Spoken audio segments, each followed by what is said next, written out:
ሰላም አለይኩም ወራህመቱላሂ ወበረካቱ። ሰላም እንዴት ናችሁ? እዚህ ጋር አንድ ጥያቄ ይጠየቃል። ምን ይላል? ሁሴን ካየህ እንድትመልስልኝ ከአሱር በፊት 4 ረካዓ ሱና አለ ይላሉ። እውነት ነው? እንደዚሁ ከዙህር በፊት 2 ከኋላ 4 ይላሉ። እውነት ነው ወይ? ነቢያችን ሰለላሁ ዐለይሂ ወሰለም ሐዲስ ላይ ምን አሉ? ረሒመላሁ ምርአን ሰላ 40 ቀብለ ልዓስር፣ ከአሱር ሶላት በፊት 4 ረካዓ ሱና ሶላት የሰገደን ሰው አላህ ይዘንለት ብለዋል። ስለዚህ አሱር አዛን ከተባለ በኋላ እስከ ኢቃም ድረስ ባለው ጊዜ 4 ረካዓ መስገድ ትችላላችሁ፣ 2 ላይ ብቻ ማለት ነው።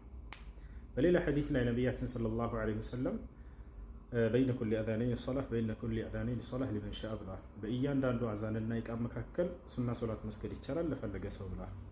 ስለዚህ በአምስት ማውቃት ሶላት ከአዛን እስከ ኢቃም ድረስ ባለው ጊዜ ሱና ሶላቶችን መስገድ ትችላላችሁ።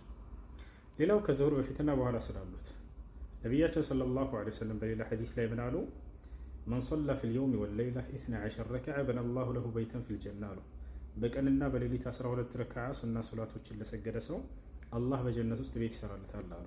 እነዚህ ከሱብሒ በፊት 2 ረክዓ፣ ከዙሁር በፊት 4 ረክዓ 2 ለየብቻ፣ ከዙሁር በኋላ 2 ረክዓ፣ ከመግሪብ በኋላ 2 ረክዓ፣ ከዒሻ በኋላ 2 ረክዓ።